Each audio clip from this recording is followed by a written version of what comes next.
Bismillahirrahmanirrahim. Assalamualaikum warahmatullahi wabarakatuh. Muslimin dan muslimat yang dirahmati Allah, bicara mengenai Allah Subhanahu wa taala, orang terdahulu bertanyakan kepada para ulama. Ya ulama, itulah ceritanya. Bagaimanakah untuk kita mengenali Allah Subhanahu wa taala? Muslimin dan muslimat, ulama mengatakan untuk mengenali Allah Subhanahu wa taala, ia perlu mengkaji Al-Quran dan hadis. Tetapi muslimin dan muslimat, tidak ramai yang mampu membaca Al-Quran dari surah Al-Fatihah hingga surah An-Nas hanya untuk mengenali Allah Subhanahu wa taala. Kerana Al-Quran itu universal dan bukan hanya membicarakan Allah sahaja, tetapi ia membicarakan pelbagai permasalahan dan penyelesaian untuk panduan hidup manusia. Oleh yang demikian, para ulama merumuskan untuk mengenali Allah Subhanahu wa taala, ia perlu mengkaji ilmu sifat 20. Muslimin dan muslimat yang dirahmati Allah, ilmu sifat 20 ini telah diperkenalkan oleh Imam Asy'ariyah. Tetapi pada hari ini masih ramai golongan yang akidahnya terpesong. Jadi kita kupas apakah punca dan faktor-faktor terpesongnya akidah seseorang. Ikuti. Punca yang mengakibatkan akidah seseorang itu terpesong ialah apabila mengklaim atau mengatakan bahawa ada kuasa lain yang lebih berkuasa berbanding daripada Allah Subhanahu wa taala. Sebagai contoh, mereka meminta bantuan daripada jin ataupun menggunakan sihir dalam mendapatkan sesuatu perkara. Mereka tidak terfikir bahawa apabila mereka hanya mengharapkan kuasa daripada Allah Subhanahu wa taala, semua benda yang mereka inginkan mereka akan mendapatinya. Kerana apa? Kerana Allah itu bersifat kudrah, iaitu berkuasa. Firman Allah dalam surah Al-Mu'minun ayat 80, A'udzu billahi minasyaitonir rajim, wa huwal ladzi yuhyi wa yumiitu wa lahu ikhtilaful laili wan nahar afala ta'qilun. Sadaqallahul azim. Maksudnya, dan dialah yang menghidupkan dan mematikan, dan dialah yang mengatur pertukaran malam dan siang. Apakah kamu masih tidak memahaminya? Melalui ayat ini, ada kuasa lain yang lebih berkuasakah daripada Allah Subhanahu wa taala? Sedangkan mengurus pertukaran siang dan malam itu mudah di sisi Allah, apatah lagi dalam memberi hambanya rezeki. Maka orang yang mempercayai bahawa adanya kuasa lain selain daripada Allah, mereka telah mensyirikkan Allah. Hal ini menyebabkan mereka mendapat kemurkaan daripada Allah Subhanahu wa taala, dan apabila mereka tidak sempat untuk bertaubat, maka na'udzubillah min dzalik. Muslimin dan muslimat yang dirahmati Allah Subhanahu wa taala, terdapat juga segelintir manusia yang menyamakan sifat Allah Subhanahu wa taala dengan sifat manusia. Ini disebabkan mereka yang tidak pernah belajar untuk mendalami agama.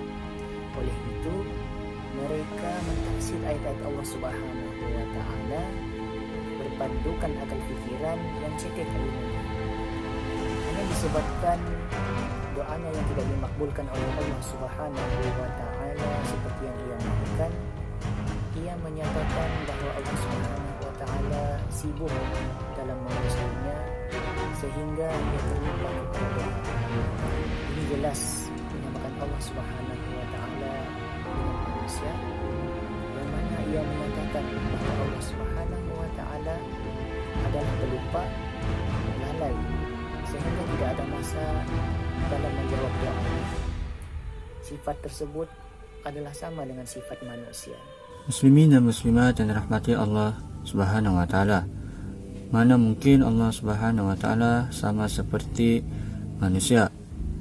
Manusia kalau terlalu sibuk, ia akan merasa penat, tiada masa untuk bersama keluarga maupun dirinya sendiri. Masya Allah, Allah Ta'ala memang sibuk, tetapi sibuknya Allah tidak sama seperti manusia. Alam semesta ini Allah ciptakannya secara rapi, tidak istilah, tidak masa dalam urusan Allah Subhanahu wa taala mengurus dan mentadbir makhluknya, sehingga kan sehelai daun yang mahu gugur juga dalam pengetahuan Allah Subhanahu wa taala akan bila ia jatuh ke tanah. Semuanya dalam pengetahuan Allah Subhanahu wa taala disebabkan Allah Subhanahu wa taala bersifat ilmu, yakni Maha mengetahui.